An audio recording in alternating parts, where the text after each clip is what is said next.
Tatawa ako. Untik na mahulog yung sasakyan niya eh. Ayan, oh. Binidyo ko na kanina. Ayaw pa sabi sa tatay niya. Kaya lang, di kami nagsumbong, binidyo ko na lang. Madam, Kenny oh! Ay, nakalwalas na naman oh. Ganda yung tulay nila dito. Tingin-tingin oh. Bukid ng Candaba, swamp, sabi ka.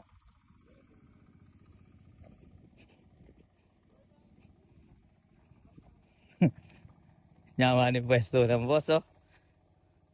Ilawas ko, boss. Rescue yan, eh. Lipata na ka ni Kamulalukan yan, Ken. Ang fresco. Hindi naman mo rin pa sabi pa rin dyan, Paul, Pino, pero ito, video ta niya. Lapit niya man na, buna. Oo. Pakitaan-tanang kayo na po. Wala alam niya pa pindanom na. Papin. Wala pa mong dakap na. Ano? Ano? Albuya wari, tetay alawan. Okay. Alaya sabat. Ayun. Ito yung isda natin. Ganda ng pagkagawa ng irritor talaga. Sumusuba isda doon, no? Tutudyo pala.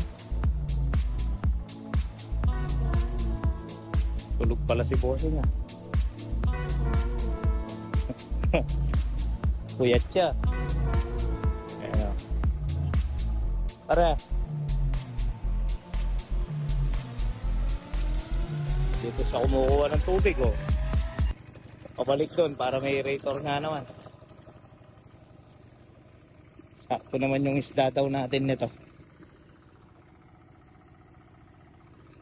Pare, marim lang danom niya. Inom lang ako. Kakanal na. Kakanal na niya, ano? Bay, talanin dakat. Bayo ka mga kanal paring yan eh. May nadidisgrasya kasing isda sa mga bukid, ah. Malamig na tubig. Sabi ko kang Edel, masakit mga kanal, mga disgrasya lang rin mga kanalasan ngayon eh. Ayan o, ito yung ano natin. May tumatawag.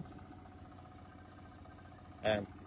Mamaya o, daratingan yung mga buyer. Dahil alam mo nilang walang silungan dito, kaya late dumating. Go, go, go.